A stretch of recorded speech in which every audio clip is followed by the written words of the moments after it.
하나님 말씀 신약성경 318쪽입니다. 빌립보서 1장. 그리스도 예수의 종 바울과 디모데는 그리스도 예수 안에서 빌립보에 사는 모든 성도와 또한 감독들과 집사들에게 편지하노니, 하나님 우리 아버지와 주 예수 그리스도로부터 은혜와 평강이 너희에게 있을지어다. 아멘.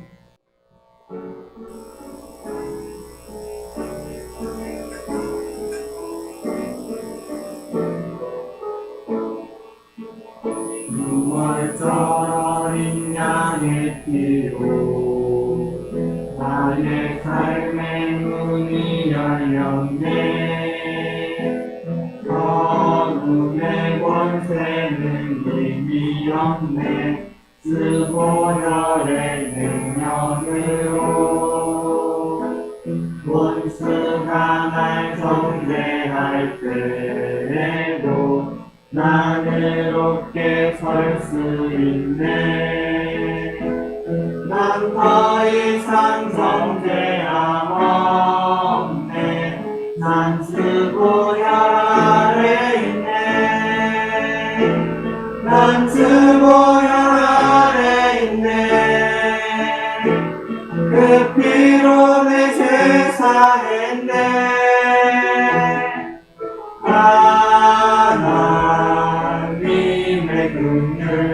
날 거룩게 하시었네. 난 스보혈 아래 있네. 난 원수의 어떠한 공격에도 더 이상 넘어지지 않네. 난 스보혈 아래 있네.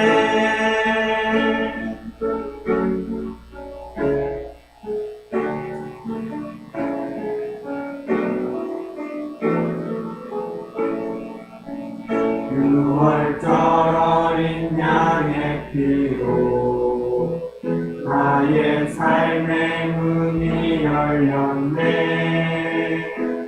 저 어둠의 권세는 이미 없네. 스보혈의 능력으로 원수가 날 정죄할 때에도 난 의롭게 설 수 있네. 난 더 이상 정죄함 없네. 난 스보혈 아래 있네. 난 스보혈 아래 있네. 그 피로 내 죄 사했네. 하나님의 긍휼 날 거룩게 하시었네. 난 스보혈 아래 있네. 난 원수의 어떠한 공격에도 더 이상 넘어지지 않네. 난 스보혈 아래 있네. 난 스보혈 아래 있네. 그 피로 내 죄 사했네.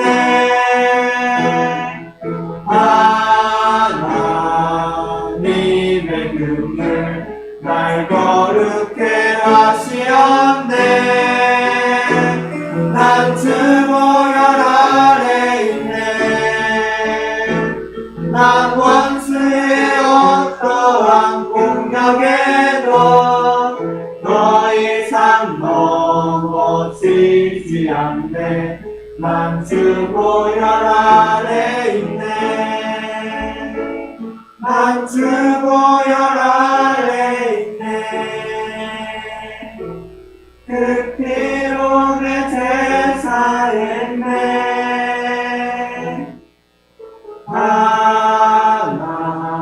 하나님의 긍휼 날 거룩게 하시었네. 난 스보혈 아래 있네. 난 원수의 어떠한 공격 생각해도 더 이상 넘어지지 않네. 난 주보혈 아래 있네. 더 이상 넘어지지 않네. 난 주보혈 아래 있네.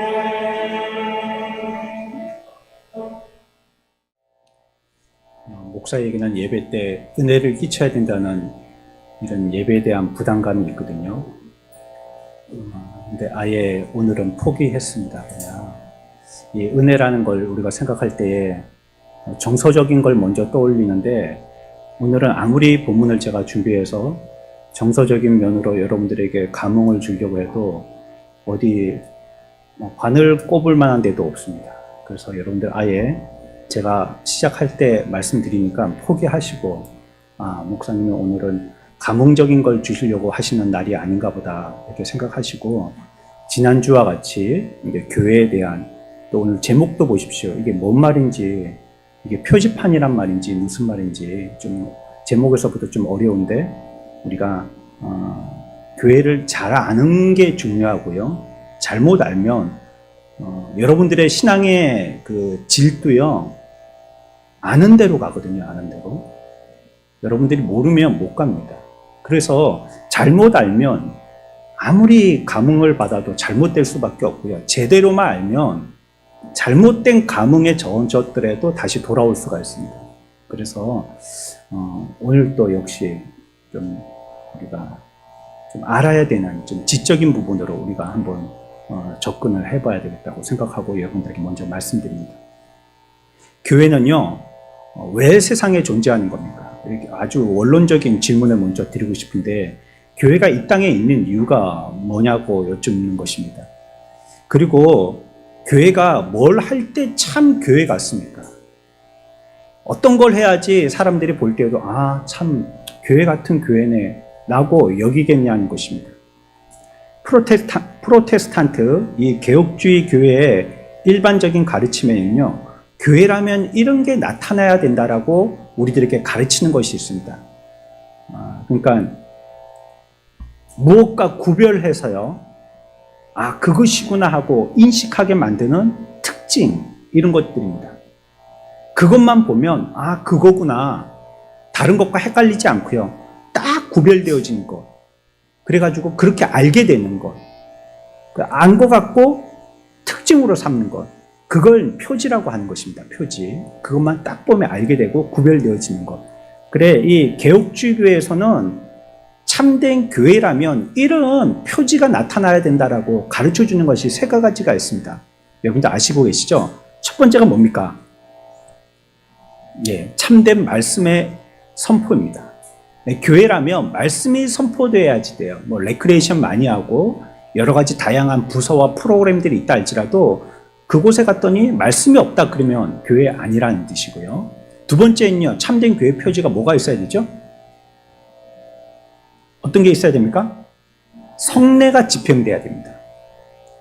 이 교회는 1년 가도 학습 세례나 성찬 한번 하지 않는다, 그러면 조금 이상해요. 그 교회는 다시 한번 확인해 봐야 되는 교회입니다. 참된 성례가 집행되는가. 마지막으로요, 참된 교회라면 어떤 특징이 있어야 되죠? 권징이 있어야 됩니다. 권징. 첫 번째요, 말씀 전파입니다. 이 가장 기독교의 기본적인 직무이죠. 말씀이 전파돼야 되는데, 이 말씀을 전파한다는 것은 두 가지로 우리가 나누어서 생각할 수 있습니다. 하나는요, 성도들을 세우고 믿음으로 굳세게 하기 위해서 말씀을 전파하는 것입니다. 우리가 이제 회심했지 않습니까? 그럼 이제 예수 믿기에 입문한 겁니다. 시작한 겁니다. 이걸로부터 시작해서 이제 그 사람은요, 그리스도 안에서 갓 태어난 아기와 같습니다. 이제 아기가 태어나서요, 이제 옹알이도 하고 뒤집기도 하고 기기도 하고 엄마 아빠 하고 이제 붙들고 일어나고 또 뛰어다니고 어른들 먹는 것도 흉내내서 먹으려고 손을 내밀고 이러면서부터요, 부모에게 해야 될 일이 있는데요. 뭘 해야 되죠? 그에게 자유를 만끽하게 한다든지 아무렇게나 생활하게 하는 게 아니고 뭘 해야 됩니까? 부모는 자녀에게 교육을 시작해야 됩니다. 그때부터 가르쳐야 되죠. 뭐라고 얘기할 것, 또 뭐는 얘기하지 말 것, 어떻게 행동할 것, 어떻게 행동하면 안 되는 것, 특별히 뭐 그의 생존과 관계돼서요. 이렇게 하면 큰일 나 하는 거. 그래가지고 아이들이 뭣도 모르고 막 손을 내미니까 말이에요. 뜨거운 난로 같은 데에도 가까이 손을 비슷하게 대보게 해서 뜨겁다는 것, 여기는 가까이 가면 안 된다는 것, 그거 느끼게 하고요.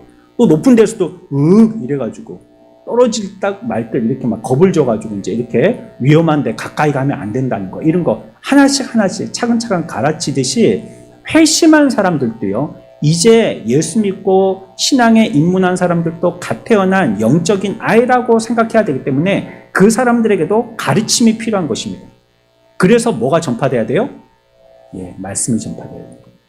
말씀으로 가르쳐야 되니까. 그러니까 무조건 교회 와서 앉아있다고 저절로 그 사람이 신앙인이 되는 게 아니에요.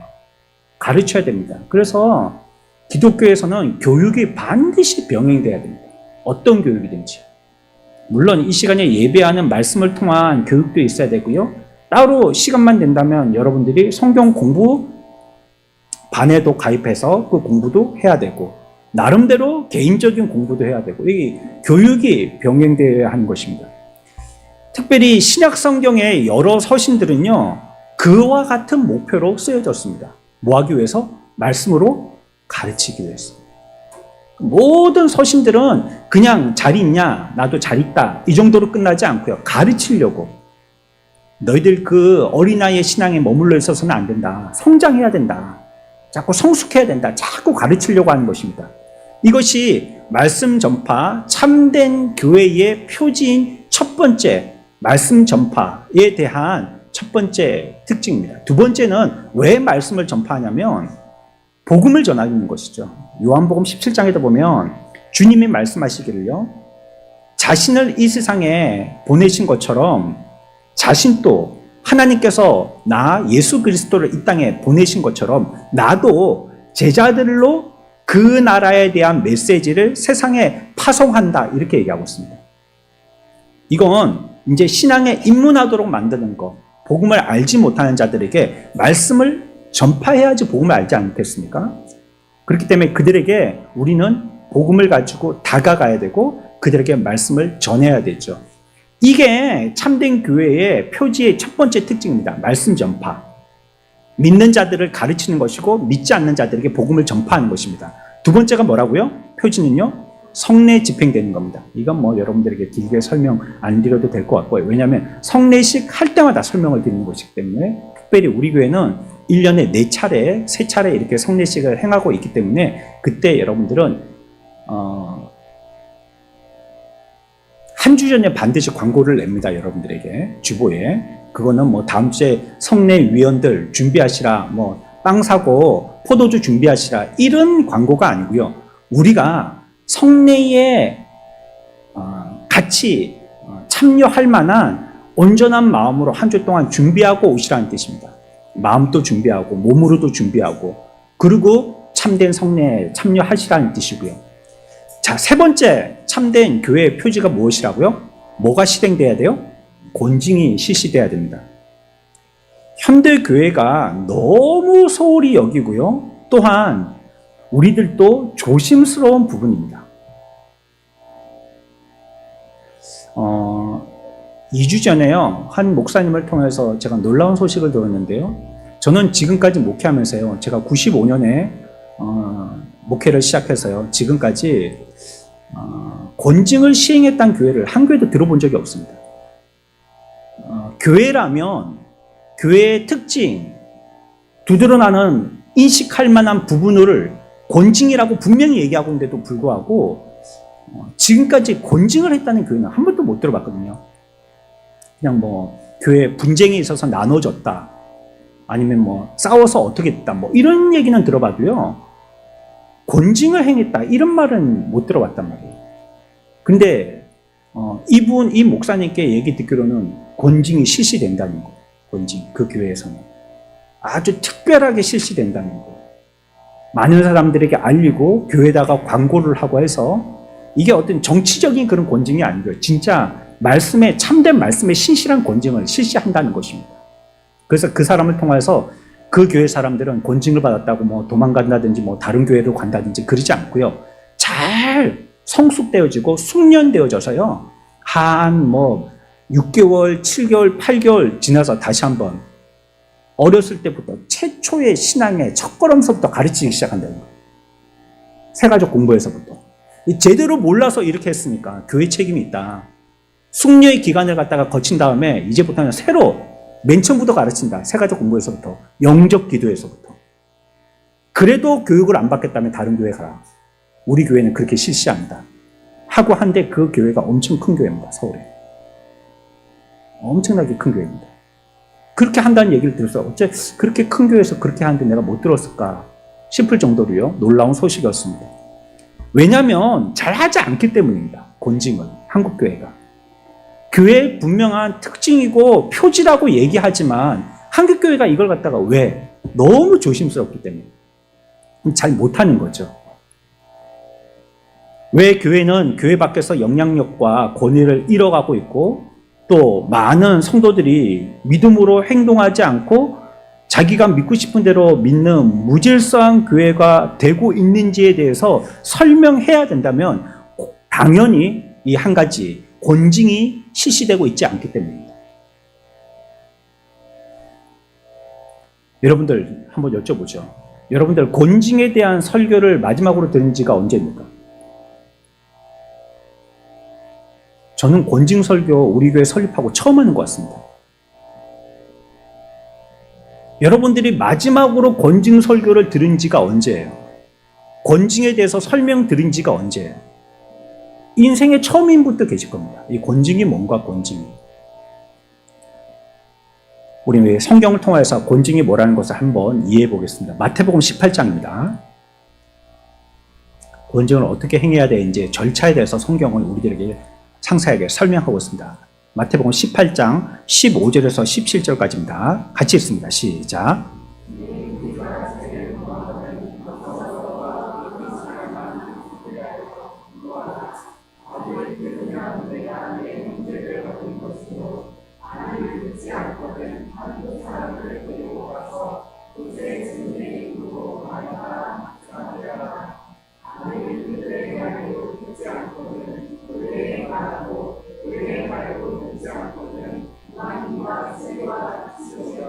아멘. 이 말은 주님이 친히 하신 말씀입니다.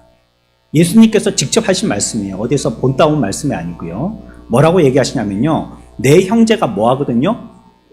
범죄하면, 죄를 지으면 첫 번째 단계는 어떻게 해야 돼요?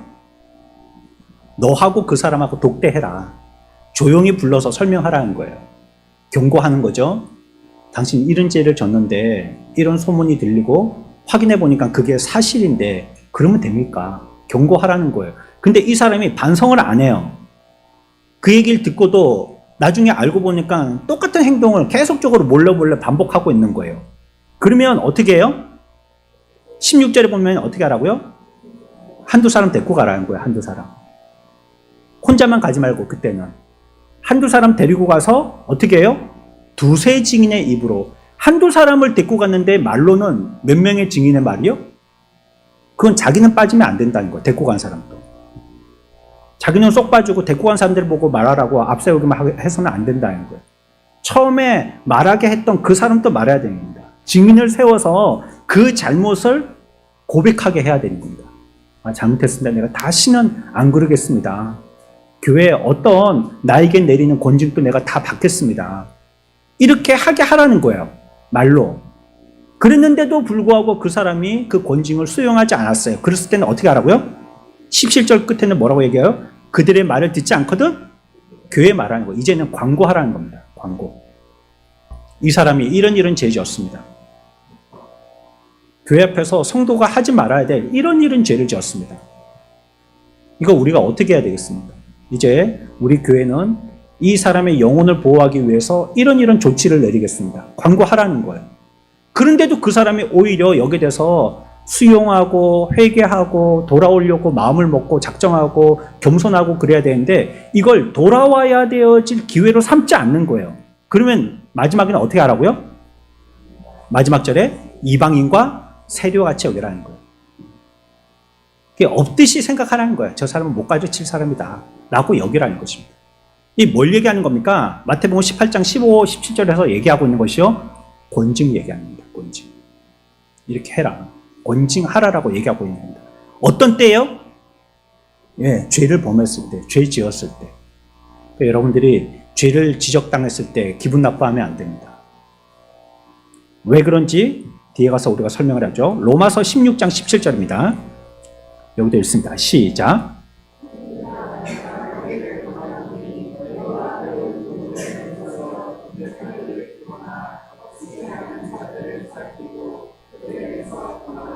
어떻게 하라고요? 그들에게서 떠나야 한다는 거예요. 어떤 사람입니까? 가르쳐줬는데 가르쳐준 것대로 하지 않고 분쟁을 일으켜서요. 그러니까 이게 뭐 다른 분쟁이 아니에요. 교훈에 대한 분쟁입니다. 하나님의 말씀을 이렇게 가르쳤는데 그 사람은 그렇게 실천을 안 하는 거예요. 그랬을 때에는 그들을 잘 살펴보고 그들에게서 떠나야 되는 겁니다. 그러니까 친교나 교제하면 안 된다는 거예요. 그러니까 우리가 가끔씩 어떤 사람이 권징의 대상이 돼가지고 그 사람이 교회 앞에서 난처함을 당했을 때 어떻게 하기 쉽냐면 전화해서요 위로하기 쉽단 말이에요. 그런 거 하지 말라는 거예요. 요즘 뭐 큰 범죄가 일어날 때마다 국민들이 쏘가리 앓거나 기분 상해하는 게 뭐예요? 피해자가 있는데 사실 피해자에 대한 보호는 약하고 가해자만 보호한단 말이에요. 가해자는 뭐 마스크 씌우고 모자 씌우고 뭐 두건 씌우고 경찰들이 양쪽에서 막 경호하고 해가지고 혹시 다른 사람들이 또 가해할까봐 막 보호해가지고 경호해서 차량에까지 인도하고 그러는데 피해자는 막 가해자 쪽에 왁 하고 막 달라들어가지고 소리를 치려고 그러고 막 항의하려고 그러면 경찰들이 피해자를 발로 차버린단 말이에요. 예전에 그런 적이 신문에 나온 적이 있었죠. 너무 막 열받아가지고 자기 딸을 갖다가 죽였으니 어떤 아버지가 눈이 안 돌아가겠어요. 검찰 조사받고 내려오는 계단에 피해자 아버지가 달려들려고 했단 말이에요. 가해자를 포박해서 데리고 나오던 경찰이요. 그 피해자 아버지를 발로 차버렸습니다. 계단에서. 이런 일이 있단 말이에요. 그러니까 우리들은 보면요. 어떤 교회에서 목사님도 너무하지 사람들 앞에 그런 부끄러움을 준단 말이야. 조용히 얘기하고 끝내지 말이지. 그러면서 속닥속닥 전화하고 사람들 앞에 모여가지고 그 사람들 위로한답시고 커피 마시고 이런 거 하지 말라는 거예요. 정신 바짝 들어야 될 때는 정신 바짝 차리게 냅둬야 된다는 거예요. 그 사람들에게서 떠나라는 거예요. 주위에 놔두지 옆에 있지 말고 떠나야 돼. 좀 찬바람이 쌀쌀 불어야 되는 겁니다. 디도서 3장 볼까요? 10절입니다. 특별히 이들은 이런 사람은 분명하다는 거예요. 시작. 아멘. 이단인 줄 알아요? 몰라요? 지금 얘기할 때에 이 사람이 이단인 걸 압니까? 모릅니까? 알죠. 알매도 불구하고 놔두면 안 되는 거예요. 이 가운데 이단, 신천지나 누가 있다면 빨리 가십시오. 우리 교회 등록카드 쓸 때 여러분들이 분명히 뒤쪽에다가 사인하셨습니다. 민사적인, 형사적인 모든 책임을 지겠다고 사인하셨습니다. 여러분들 기억나시죠? 어느 교회에서는 등록할 때요, 주민등록증까지도 확인합니다. 어떤 사람은 가짜로 자기 이름을 얘기하기 때문에. 확인하고 등록시키기도 합니다. 우리는 그렇게까지는 안 하지만 일단 자필로 사인하셨으니까 그게 분명한 증거 자료가 되고요. 그러니까 교회에서 하려고 그런 목적에 있는 사람들을 알게 되었을 때는 가만 놔두면 안 된다는 거예요. 회개하고 돌아와라. 너도 성도가 될 수 있다. 그렇게 한 다음에 그 사람이 그래도 말 안 들으면 어떻게 하려고요? 앞에서는 아까 로마서 16장에서는 떠나라고 했죠. 디도서 3장에서는 어떻게 하라고요? 멀리 하라는 거예요. 그 사람들. 우리가 지난주에 배웠지 않습니까? 영적인 하나가 되지 못하면 교제가 안 되는 겁니다. 교리의 하나가 되지 못하면 교제가 안 되는 거예요. 그러면 우리가 지금 잘못 배우고 있는 겁니다. 신천지하고 너무 짝짝꿍이 잘 돼 있다. 신천지 집사님하고 우리 교회 집사님하고 너무 단짝이다. 그럼 무슨 문제가 있는 겁니다. 지금 이 사람 신앙에. 교리와 영적인 일치가 이루어지지 않으면 절대 교제가 안 됩니다. 그러니까 이 사람들을 한두 번 훈계하고 안 들으면 멀리 하라는 것입니다. 그럼에도 불구하고요, 그리스도인들이 권징해서는 안 된다고 얘기하는 사람들도 있습니다. 권징 불용자들. 비록 그릇된 교훈을 얘기한다 할지라도 그런 사람들과의 교제를 막아서는 안 된다라고 얘기하는 사람이죠. 왜 순진하게 같이 잘 사귀려고 하고 어떻게 하다 보면 그 사람도 좋은 교인이 될 수 있는데 교제를 막느냐. 이건 그런 차원에서 임하게 되는 게 아닙니다. 사람을 사랑하고 그 사람과 교제하는 그런 차원에서 접근해야 될 내용이 아닌 거예요. 그러니까 모든 하나님의 말씀을 똑같은 저울에 올려놓고 똑같이 취급해서는 안 돼요. 어떨 때는 이렇게 써야 되고요. 어떨 때는 이렇게 쓰는 말씀입니다. 상황이 달라요. 그 말씀을 주셨을 때 상황에 맞추어서 써야 되는 것이죠. 이런 사람들은 권징을 받지 않기 때문에요. 권징 불용이라고 얘기했으니까. 그러니까 이 사람들은 쫓겨날 이유도 없는 것이고요. 심지어는 자기는 어떤 말씀에 대해서 초월적인 삶을 살아서요. 그 말은 교훈적인 말씀에 대해서 겸손하게 가르침을 따르지 않는다는 뜻이죠. 그걸 뭐 좀 근사하게 얘기해서 초월적인 신앙의 삶이라고 표현한 겁니다.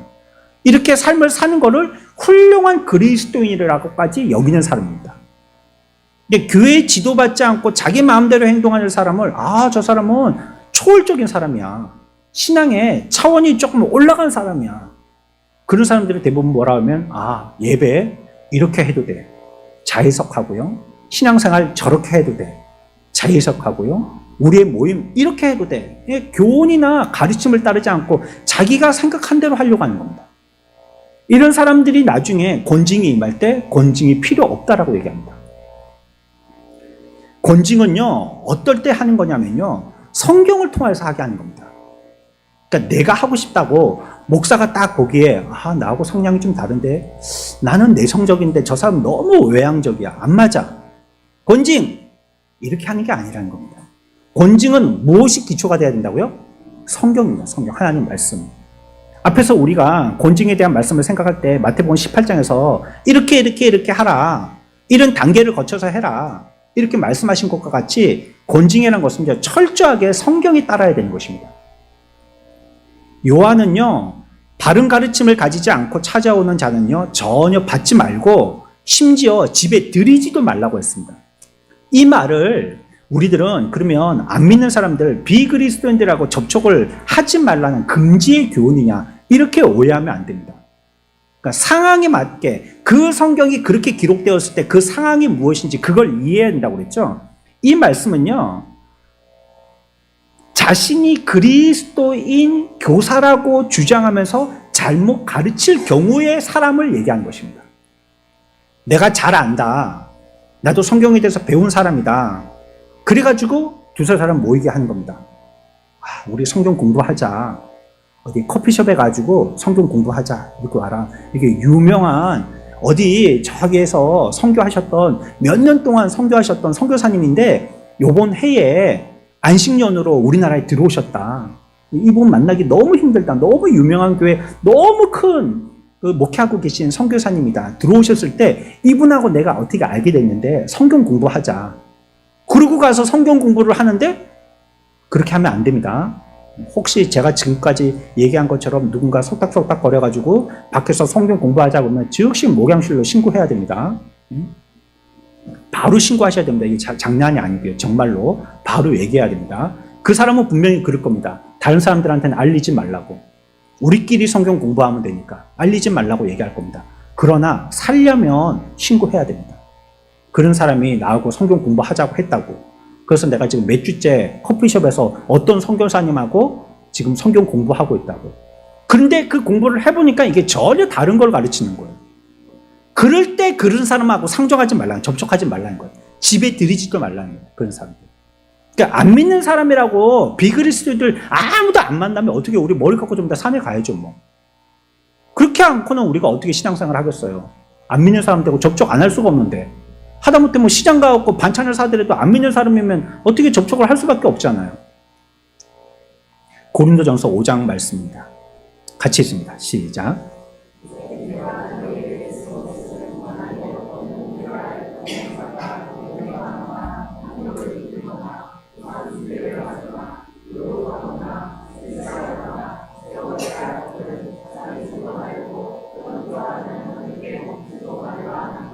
아멘. 오늘날 한국교회는 권징에 실패했습니다. 권징하는 교회가 없습니다. 정치적인 권징 말고요. 참된 말씀의 권징이 없습니다. 왜냐하면 너무 그릇된 관용적인 생각을 갖고 있어요. 좋은 게 좋은 거지, 은혜로 합시다, 이런 정신이죠. 그리고 성경의 말씀을 자기 기준에 맞춰서 너무 자해석해요. 그러니까 성경에 기준자가 없는 거예요. 성경이 아니고 자기예요. 그렇게 하면서 앞으로는 그냥 뭐 더 나아지겠지, 뭐 가만히 두면, 이렇게 기대했지만 결과는요 매우 부정적입니다. 만약에 우리가 예수를 믿는데 뭘 가지고 예수 믿는 것입니까? 성경을 가지고 예수 믿는 것이지 않습니까? 성경에서 금방 우리가 몇 군데 찾아본 것처럼 몇 군데 대표적인 성구만 찾아봐도 권징하라라고 말씀하고 있음에도 불구하고 성경을 가지고 예수를 믿는데요, 믿는 사람들의 기본인 성경대로 안 한다면 그 사람이 예수 믿는 겁니까? 분명히 잘못했을 때, 범죄했을 때 이단자들, 바르게 가르치지 못한 자들에 대해서, 그들에게 대해서 우리는 접촉하지 말고 권징을 실시하라고 얘기하고 있음에도 불구하고 우리가 예수를 믿는다고 하면서 그 성경에서 얘기하고 있는 가르침대로 순종하지 않고 권징을 하지 않으면, 그러면 우리는 뭐 믿고 있냐는 거예요. 분명히 편식하고 있는 겁니다. 그거는 믿는 게 아니죠. 내 입맛에 맞는 것만 하고 하기 싫은 걸 안 하는 거는 그건 편식하는 거고 믿는 게 아닌 것입니다. 자신의 기질, 욕구, 열정, 욕망, 말과 행위, 이런 것들로 인해서 믿음을 부인하는 표현들이 나타날 때 이걸 감독하고 건징해야 됩니다. 그렇지 않다면 그가 얼마나 오랫동안 예수 믿었는가, 그 사람이 예수 믿고 어떤 직분을 갖고 있느냐는 무의미한 것입니다. 목사도 마찬가지고.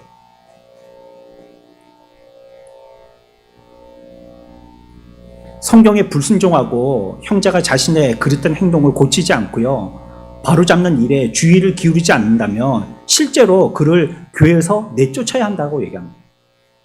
말씀대로 순종하지 않는다, 믿음으로 살지 않으려고 한다, 그러면 교회 왜 있는 거예요? 우리가 신앙생활을 내 마음대로 하고 싶어서, 내 기분대로, 내 뜻대로 하고 싶어서 신앙생활 하는 게 아니거든요. 그런 교회는 하나도 없어요. 제가 저번에 말씀드렸죠. 어떤 성도가 가장 우주적이고 이상적인 교회를 찾아갔습니다. 한 소문을 듣고 그 교회를 찾아간 거예요. 그래서 그 교회 가려고 하는 것입니다. 그런데 어떤 목사님께 상담한 거예요. 내가 저 교회를 가려고 한다고. 저 교회가 가장 이상적인 교회 같다고. 그랬더니 뭐라고 상담에 대답을 해주십니까? 그 교회는 지금까지는 가장 이상적인 교회지만 네가 그 교회에 등록하면서부터는 그 교회는 가장 이상적인 교회가 못 된다라고 대답합니다. 그 말은 뭡니까? 이 세상에 이상적인 교회가 있다는 말입니까? 없다는 말입니까? 없다는 말입니다. 완벽한 교회는 없습니다. 어떤 면에서는 물론 그 교회가 바람직하게 수정되어지고 더욱더 성숙돼야 될 부분이 있다면 그걸 노력하고 애를 써야 될 부분이죠. 그러나 자기가 기준이 되어서요, 자기의 뜻이나 자기의 기분이나 자기의 열정이나 여기에 맞지 않아서 교회를 갖다가 편식하든지 골라간다면요, 어떤 교회도 자기의 만족이 될 만한 교회는 없습니다. 그렇다면 어떤 교회를 다니겠어요? 과연 결국은 혼자 신앙생활하게 됩니다. 혼자. 이 교회 저 교회도 만족이 안 되니까.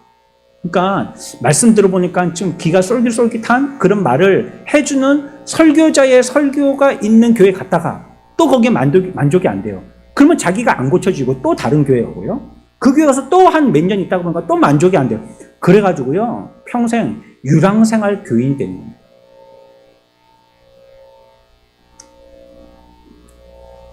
그렇게 바로 잡지 않는다면, 자기를 수정하는 이 일에 말씀대로 고치려고 애를 쓰지 않는다면 내쫓아야 된다는 거예요. 좀 매정하게 들리죠? 교회에서 온 사람을 어떻게 내쫓냐고. 성경은 내쫓아야 된다는 이유가 뭐냐면요, 고린도전서 5장 5절에서 이렇게 얘기하고 있기 때문입니다. 같이 읽습니다. 시작.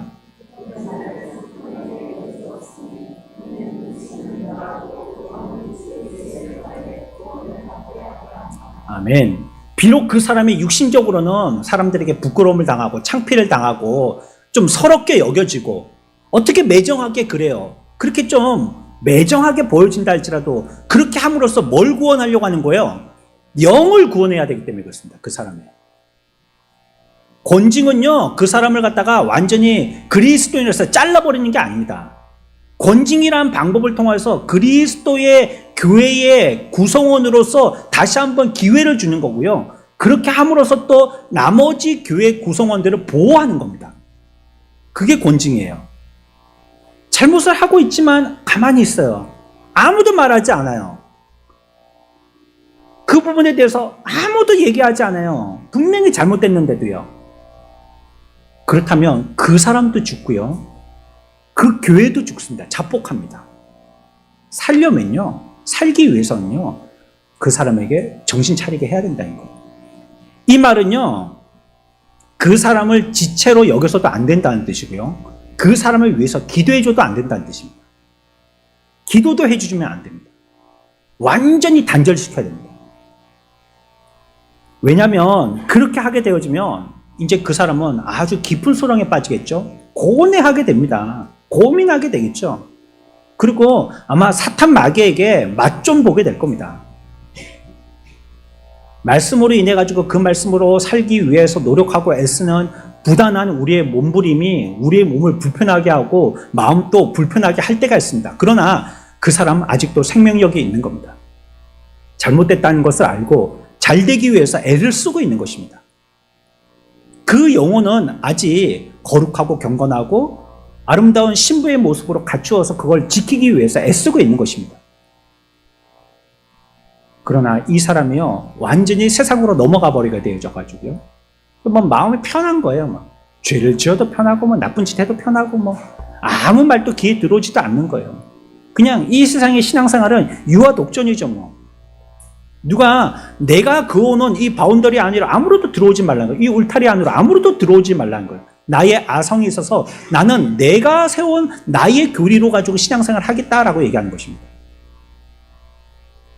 그랬는데 이런 권징이 행해질 때 이 사람은 아주 아픔을 만나게 되어지죠. 그래야지만 비참해서 비로소 돌아오게 되는 계기가 된다는 겁니다. 돌아온 둘째 아들이요, 나가가지고요, 한 재산의 반쯤은 없어졌어요. 근데 그래도 한 30억 남았어요. 그 아들이 아버지 집으로 돌아올까요? 친구들 가운데서요, 돈 있는 가운데에 막 많이 퍼주고 밥 사주고 그래가지고 빵빵한 친구들이 나를 돕겠다고. 어이구, 어떻게 하다 그 지경이 됐어. 내가 다시 재기할 수 있도록 자네를 위해서 한 30억 투자하겠네. 갚는 거는 평생 천천히 갚게. 이렇게 한다면 말이죠. 그 사람이 아버지 집으로 정신 차리고 돌아오겠어요? 그렇게 안 한다는 거예요. 돌아온 둘째 아들과 같이 그 사람이 하나님의 집으로 다시 돌아오게 하려면요, 아주 냉혹하게 판단해야 된다는 거예요. 먹을 것이 짐승 먹을 음식이 없을 정도로까지 비참해져야 된다는 거예요. 그제야 돌아오는 거예요. 그제야. 그리고 돌아와서야 그 말씀으로 다시 교훈받게 되어지는, 쇄신하게 되어지는 것이죠. 어느 시대든지요, 어느 시기든지 부흥과 영적 각성의 때에는요, 현저한 공통된 특징이 나는데 그것이 바로 권징입니다. 교회가 부흥할 때마다, 대각성 운동이 일어날 때마다 같이 나타났던 것이 바로 권징입니다. 대표적인 사람이에요. 여러분들이 잘 알고 있는 존 웨슬리라는 사람입니다.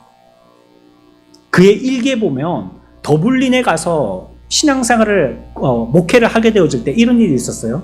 그 교회 성도들에 대하여서 한 사람 한 사람씩의 믿음을 점검해보기 시작합니다. 근데 그때 성도들이 600명이었습니다. 한 명 한 명을 면담하고 신방하여서 그 사람 신앙을 점검하였습니다. 이 면담과 신앙 체크가 몇 개월에 거쳐서 끝난 다음에 그 교회는 300명만 남게 됐습니다. 나머지는 권징으로 다 내쫓았습니다. 반수는 내쫓았다는 거예요. 부흥과 재각성의 이러한 때에 교회 지도자들은요, 언제나 교회 믿음의 순수성에 대해서 깊이 관심을 기울였습니다. 힘들고 어렵고 복잡하고 무엇인지 잘 모르겠을 때는 단순하게 기본으로 돌아가는 겁니다. 성경에서는 뭐라고 했는지, 우리는 어떻게 예수 믿으라고 우리 선생님들에게 배웠는지, 그거 기본으로 돌아가는 것입니다. 그리고 그 기본적인 것부터 가르침에 따라서 살려고 애쓰는 것입니다. 하나님은요, 하나님이 쓰시는 도구에 대해서 큰 거 얘기하지 않으셔요. 화려한 거나 아주 뭐 기술적인 것, 이런 거 얘기하지 않았어요. 하나님이 쓰시는 도구가 되려면 어떻게 해야 된다고요? 깨끗해야 됩니다. 깨끗하지 않으면 어떤 고급의 실력을, 어떤 고급의 기술을 갖고 있어도 그거 안 쓴다는 거예요. 안 쓴다는 것입니다.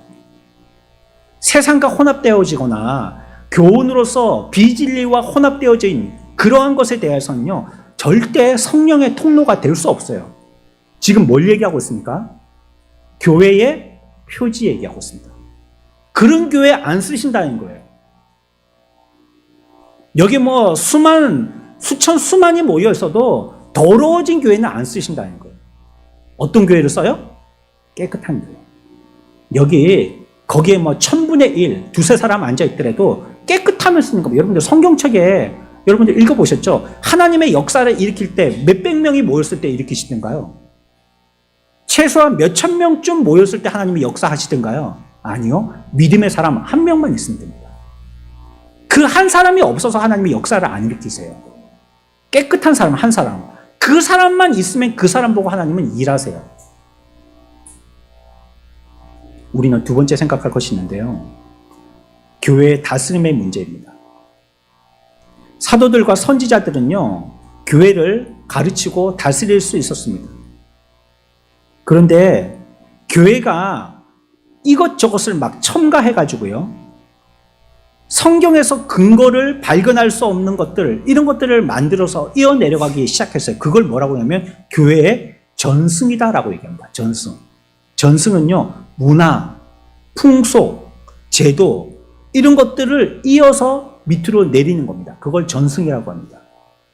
근데 이게 교회 안에 있는데요, 교회 안에서 이거는 성경적이지 않아요. 성경적인 어떤 기본이 바탕이 되지 않아요. 그런데 어떤 전성이 있는 거예요.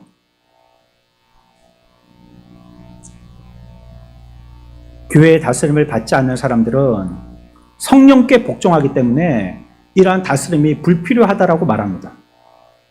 먼저 다스림에 대한 교회의 정치 체제를 먼저 한 가지 말씀드려야 되는데, 에라스티안주의라는 게 있습니다. 말이 좀 어렵지만요. 이건 뭐냐면 국가가 교회를 다스린다는 의미입니다. 에라스티안주의. 지난주에 제가 마지막에 한 챕터를 말씀 못 드리고 마쳤는데 그 부분의 내용과 겹쳐서요, 따로 설명은 안 드리겠습니다. 이 내용입니다. 에라스티안주의. 보면 영국의 국교회 같은데 나라가 교회를 다스리는 겁니다. 영국 교회는 국가에서 목사들에게 봉급을 줍니다. 왜냐하면 국가 밑에 교회가 있기 때문이에요. 국가가 교회를 다스려요. 루터파 교회라든지 이런 교회들을 얘기합니다. 그걸 에라스티안주의라고 얘기합니다. 국가가 교회의 성직자들이나 관리자들을 임명하고요, 또 설교자들에게도 어떤 다른 고난도 주지 않습니다. 그저 설교만 하게 합니다. 그러니까 말이에요, 교회에서 어떤 담당하는 담임 목사가 그 교회를 담당함으로 이 일들을 갖다가 추진해야 되는데 그걸 추진할 사람들이 없으니까 징계라는 건 없죠. 그러니까 에라스티안주의에서는요, 징계는 없습니다. 권징이 없어요. 반면에 반대가 있습니다. 에라스티안주의는 국가가 교회를 다스리는 거라고 했잖아요. 반대는 뭡니까? 교회가 국가를 다스리는 겁니다. 로마 카톨릭 교황주의자들의 교회입니다. 여기서는 보면 성경에서 찾아볼 수 없는 모습으로 변질되어 가고 있죠. 그러니까 교회가 국가 위에 있는 것이에요. 그들은요, 전승을 성경보다 더 권위로 여깁니다. 위에서 감독들로부터 해 내려온 것, 이어 내려온 것, 문화적으로 계속 대물림된 것, 이걸 하나님의 말씀의 권위보다 더 위에 둔단 말이에요. 지금 성경 말씀보다 로마 카톨릭 교황주의자들은 뭘 더 위의 것으로 여깁니까? 누구의 말? 교황의 말입니다. 교황이 창문 열고 나와가지고 이렇다 하면 그게 성경보다 먼저 권위입니다. 저렇다 하면 그것이 성경보다 더 위의 권위예요. 그게 교회의 하나님의 말씀을 변질시키는 전승이 이어졌기 때문입니다. 감독 체제인데요, 여기에 관계되어진 교회 정치 체제를 감독 제도라고 그러는데요, 그 사람들은 뭐라고 부르냐면 영적인 계승이다 이렇게 불러요. 사도들의 후계자인 감독들이 있고 또 그 감독단이 있어서요. 그 감독단을 그리스도께서 교회를 돌보는 일들로 위탁하게 맡겼다는 거예요. 감독단, 주교들, 주교단 이런 거 있죠. 이런 사람들로 통하여서 교회를 다스리도록 맡겼다라고 얘기하는 것입니다. 주교의 임명을 통해서 성직 계급을 이어가고요. 교회의 다스림은 주교들에게만 제한되었습니다. 성도들에게 나눠주지 않는 것입니다. 그 여러분들이 잘 쓰고 있는 단어 중에 이런 말이 있습니다. 평신도. 이게 로마 카톨릭 교황주의에서 나온 말입니다. 기독교의 프로테스탄트에서 나온 말이 아니에요. 이 말을 왜 했냐면 성직자와 성도들을 구분하게 철저하게 단계적인 구분을 짓기 위해서 설명하려고 이 단어를 쓴 겁니다. 그 뭐예요? 성도들은 성직자들 앞에서 눈 까라 이 뜻입니다. 아무도 덤벼들면 안 된다. 성경 해석 아무도 하면 안 돼. 성경 읽는 거 아무도 읽으면 안 돼. 우리가 가르치는 대로만 배워. 그걸 하기 위해서 성직자와 평신도, 성도들을 구분하기 위해서 평신도라는 말을 쓴 겁니다. 성도면 성도지 평신도가 어디 있습니까? 저와 여러분들 하나님 앞에서 거룩한 성도임을 믿으시기 바랍니다. 똑같은 성도예요. 목사는 성도 아니에요? 그러면 우성도입니까? 아니에요. 목사도 그냥 성도예요. 목사도 성도예요. 그냥 직책으로서 목사의 일을 할 뿐입니다. 누가 더 낫고 누가 더 못하고가 없어요. 성경은 뭐라고 예수님이 가르치셨습니까? 단연코 교회에서 높은 자는 발 씻는 자다. 분명히 얘기하셨잖아요. 발 씻는 자다. 옛날에는 발을 누가 씻었습니까? 하인들이 다 씻었습니다. 노예들이. 교회에서 제일 높은 자는 노예들이다. 이게 말이 되는 소리입니까? 근데 성경은 그렇게 얘기했다는 거예요. 그러나 로마 카톨릭 교황주의자들은 성직자들을 제일 위에 뒀다는 거예요. 사도들의 전승으로부터 이들에게 교회를 담당하도록 맡겼다는 것입니다. 여러 교회를 한 감독이 대표해서 맡도록 했다는 것입니다. 한 감독. 감독 체제이죠. 그 감독이 모든 교회, 여러 교회들을 다 책임집니다. 그러나 이 말이 맞는 것인가? 우리가 볼 때는 굉장히 시스템화된 것 같지 않습니까? 한 대표 CEO가 있어가지고 나머지 분점들을 관리한다니까 이게 굉장히 체계적인 것 같잖아요. 그럼 성경은 이렇게 한 감독 제도를 하라라고 말씀하고 있는가? 빌립보서 1장 1절입니다. 같이 읽습니다. 시작.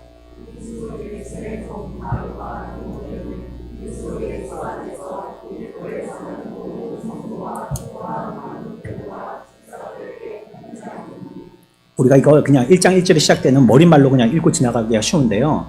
이와 같이 교회에 대한 다스림의 문제를 두고 생각할 때는 아주 중요한 말씀입니다. 뭐라고 얘기하고 있냐면요. 성도, 모든 성도, 복수죠. 모든 성도라 했으니까 여러 명이지 않습니까? 그러면 그 사람들을 가르치고 지도해야 될 감독들과 집사들은 몇 명을 둬야 되느냐? 감독? 이제 여러분들 대답하셔야죠. 성꼴을 보시고 감독?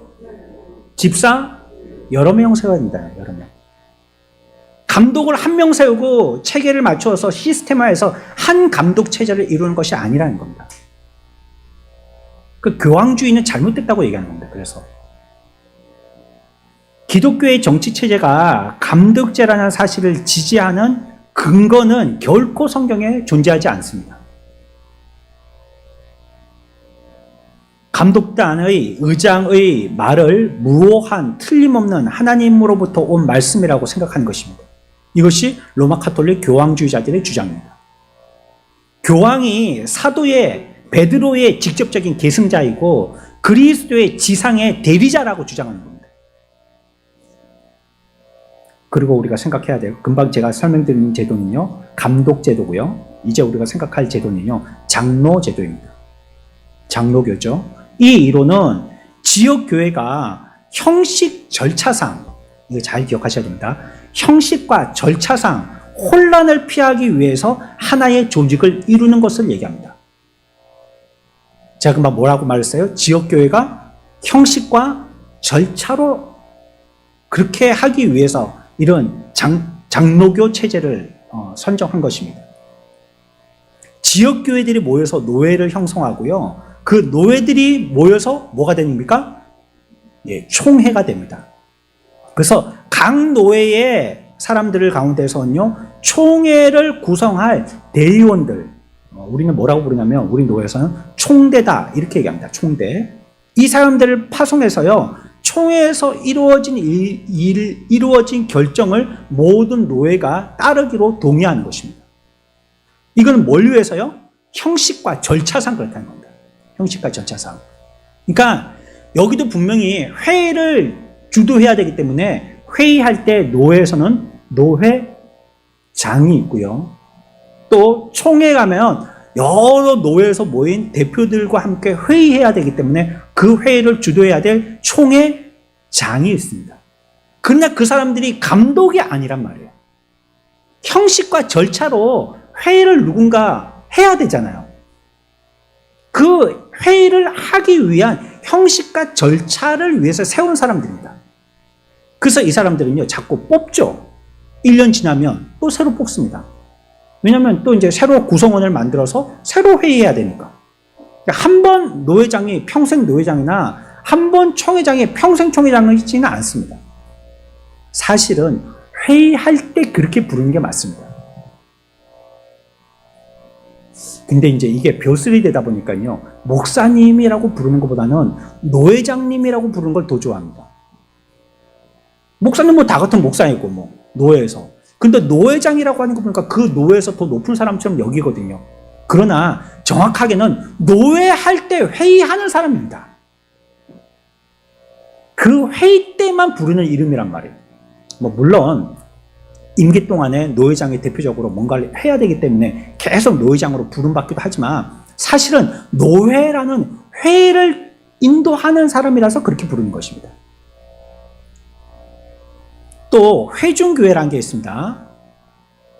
회중주의 정치체제는요, 모든 결정에 있어서요, 최종적인 권위는요, 교회에 있다라고 얘기하는 겁니다. 똑같네, 우리 장로교하고. 스스로 지니고 있는 지역교회는요, 매우 독립적이고요, 스스로를 다스립니다. 감독단이나 노회나 총회 어떤 상급 기관을 의지하지 않아요. 그게 회중주의입니다. 대표적인 게요, 가정교회라는 게 있습니다. 가정교회. 우리 예전에 사파동에 교회 있을 때 거기 창원 FC 그 축구장 바로 앞에 가정교회 있었죠. 통나무로 만든 교회. 그 교회 예배를요, 성도들이 돌아가면서 집례합니다. 왜냐하면 똑같으니까. 뭐 감독도 없고 뭐 노회장도 없고 총회장도 없으니까 우리끼리 돌아가면서 설교하고 돌아가면서 기도하고 돌아가면서 예배하고 하는 겁니다. 야, 공평하네. 여러분, 성경에서 어떻게 하는지 전 그걸 얘기하는 겁니다. 네. 어떤 게 가장 현명하고 그리고 또 우리가 하고 있는 것들 중에서 가장 합리적인 시스템이냐를 얘기하는 게 아니고요, 성경에서 뭘 얘기하나를 지금 얘기하고 있는 것이에요. 성경이 가르침대로 말씀드린다면 성경에 가장 가까운 개념은요, 지역에 존재하는 그냥 독립교회입니다. 왜 교회들은 이렇게 모두 다 무슨 교단도 많고 교회들은 이렇게 연합운동이 안 되지, 이렇게 말씀하시는 경우들이 많지만 우리들도 어디 저기 천주교처럼 으쌰으쌰 해갖고 이렇게 많이 뭉쳐가지고 막 현수막 걸고 어디 막 조끼 입고 나가가지고 뭐 이것도 하고 저것도 하고 막 으쌰으쌰 하자 이랬으면 싶은데, 우리가 지난주에도 생각했던 것처럼요, 막 그렇게 하자 하고 싶은데 교회의 성정상 교회는 독립적인 지역 교회를 주창하기 때문입니다.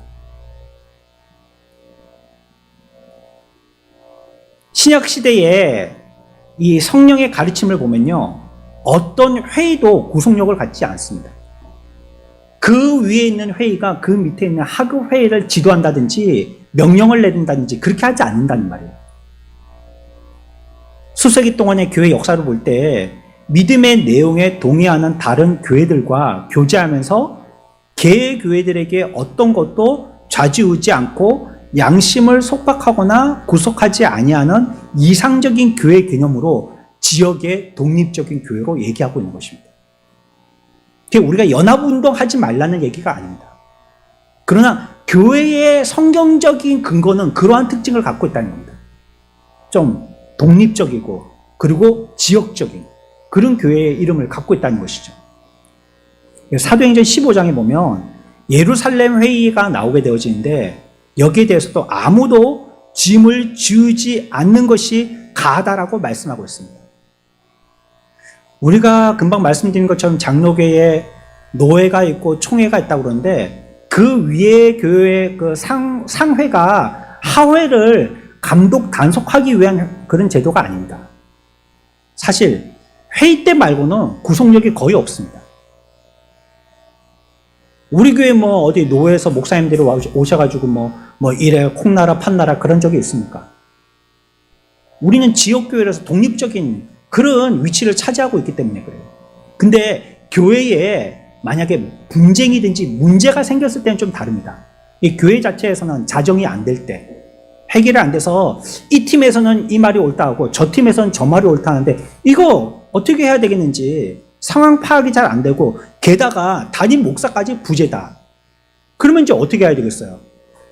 각자 도생해야 되지 않습니까? 그러면 교회가 위태로워지니까 그때는 상회인 노회에서 파송을 한 명을 보낸다. 목사님이든지 또 교회의 정치적인 안정을 위해서 지도하는 목사를 보내는 거죠. 그때 아주 드문 평생에 한두 번 있을까 말까 한 그런 경우에 그러한 상회에서 지도하는 그런 지도가 있지 대부분은 그렇지 않습니다. 대부분 알아서 합니다. 우리가 만약에 이 노예가 마음이 안 들나 우리가 지금 속해 있는 노예는 대한예수교 장로회 교단 이름으로 치면 우리는 합동교단이고요. 우리 노예는 경남 동노회입니다. 근데 이 동노회가 동쪽에 있다 이 말입니다. 경남 동노회가 마음에 안 든다. 그러면 우리끼리 결의를 해갖고요. 신문에 광고 내고요. 우리는 탈퇴하면 됩니다. 노예에서 못하게 하고 막 뭐 태클을 걸고 법적 소속하고 그거 못합니다. 우리는 우리끼리 그렇게 할 수 있어요. 얼마든지. 조금 있으면요. 이제 우리 노예의 이름이 바뀌게 됩니다.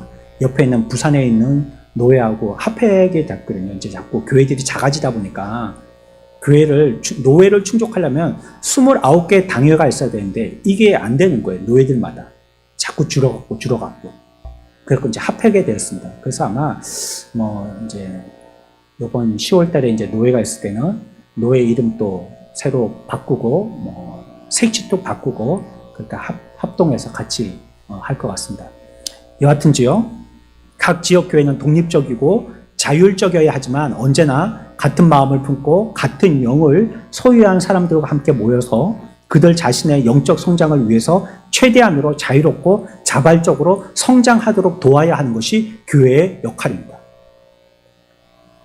그들 중 어느 교회도 자신의 견해와 양심에 반대되거나 모순되는 일을 하도록 강요받지 않습니다.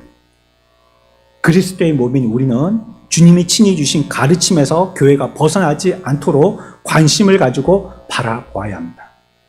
아이고 이렇든지 저렇든지 목사님이 하자는 대로 하면 되지. 잘못하면요 이상한 목사가 들어올 수 있습니다. 예. 요즘엔 신천지가요 교회를 갖다가 잡아먹는 방법으로 젊은 사람들을 일반적인 정통 신학교회에 보낸다는 거. 그래가지고 우리처럼 총신에 보내는 거야. 사당동에 4년 공부시켰잖아요. 그래갖고 전도사 되고 목사 됐지 않습니까? 그러면 합동 목사가 되는 겁니다. 근데 나중에는 가르치긴 뭘 가르칩니까? 신천지 가르치죠.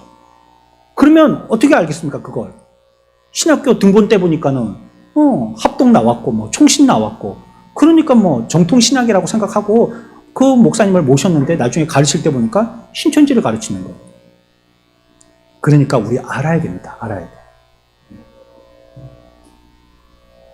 회중 체제도 알아야 되고 장로교 체제도 알아야 되고 감독 체제도 알아야 되고 다 알아야 됩니다. 그래서 여러분들이 분별할 줄 알아야 됩니다. 마지막 때가 졌을 때 사탄 마귀가 하는 게요. 분별하지 못하도록 한다 했습니다. 흐리 멍텅하게 안개 낀 것을 걷는 것과 같이. 그럴 때 우리들은 더 영의 눈을 열어서 이 시대를 분별할 줄 아는 깨어있는 교회. 우리가 교회를 더 사랑하는 만큼 교회를 분명하게 더 잘 아는 사람들이 되어야 할 것입니다. 우리 교회가 하나님이 세우신 거룩하고 건강한 교회가 되어져서 주님이 오시는 그때까지 바로 세워짐으로 말미암아 하나의 오차나 우리들 가운데서 있는 어떤 오류도 없이 건강한 교회로 하나님 앞에 들림받는 저와 여러분들 모두가 다 되어지시기를 축원합니다.